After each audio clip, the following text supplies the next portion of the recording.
بسم اللہ الرحمن الرحیم۔ السلام علیکم۔ ایک بار حضرت بہلول دانا کسی نخلستان میں تشریف فرما تھے۔ ایک تاجر کا وہاں سے گزر ہوا، وہ آپ کے پاس آیا اور سلام کر کے مؤدب سامنے بیٹھ گیا اور انتہائی ادب سے گزارش کی، حضور تجارت کی کون سی ایسی جنس خریدوں جس میں مجھے بہت زیادہ نفع ہو؟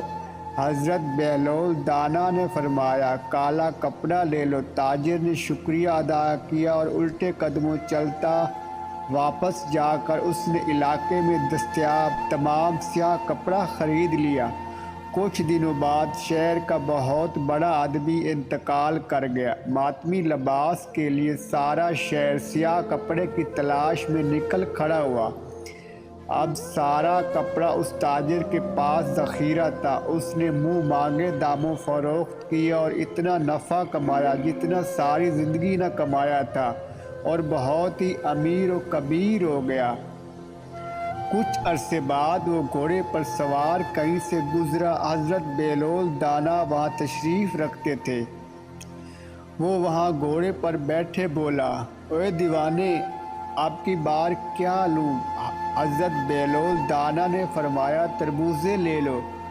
وہ بھاگا گیا اور ساری دولت سے پورے ملک سے تربوزے خرید لیے۔ ایک ہفتے میں سب تربوزے خراب ہو گئے اور وہ کوڑی کوڑی کا محتاج ہو گیا۔ اس خستہ حالی میں گھومتے پھرتے اس کی ملاقات جناب بہلول سے ہو گئی۔ اس نے کہا، یہ آپ نے میرے ساتھ کیا کیا؟ حضرت بہلول دانا نے فرمایا، میں نے آپ کے ساتھ کچھ نہیں کیا، تیرے لہجوں اور الفاظ نے سب کچھ کیا ہے۔ جب تو نے ادب سے پوچھا تھا تو مالا مال ہو گیا، اور جب گستاخی کی تو کنگال ہو گیا۔ اسی لیے تو کہتے ہیں، با ادب با نصیب، بے ادب بے نصیب۔ امید کرتا ہوں آپ کو یہ ہماری کہانی پسند آئی ہوگی۔ پسند آئی ہو تو چینل کو لائک سبسکرائب ضرور کیجیے گا۔ اللہ حافظ۔